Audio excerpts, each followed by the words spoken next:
Programang ito ay rated SPG, striktong patnubay at gabay ng magulang ang kailangan. Galit nga si David sa nangyari kay Marites. Alam niyang si Olga ang may pakananon, kaya sasakalin niya si Olga at pagbabantaan na kapag mamatay si Marites ay papatayin niya rin si Olga. Habang si Olga naman ay dismayado na naman dahil malalaman niyang buhay si Marites. Palpak na naman ang kanyang mga plano.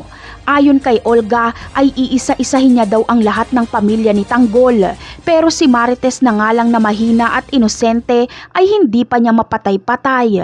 Samantala, dali-dali namang pupunta si Ramon sa ospital. Gusto niyang malaman ang kalagayan ni Marites dahil labis siyang nag-aalala dito. Utang niya kasi ang buhay niya kay Marites. Magugulat si Ramon dahil makikita niya sa kwarto ni Marites si Senyor Facundo.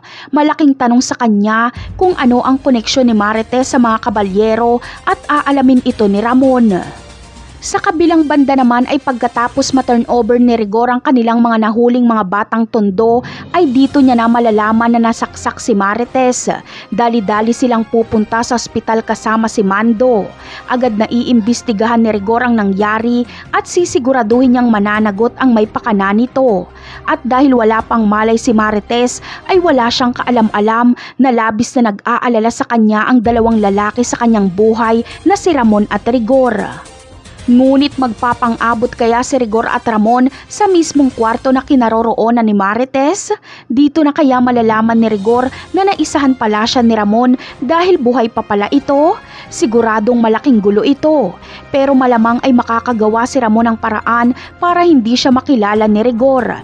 Pero may makakakilala kay Ramon at ito ay si Tinding.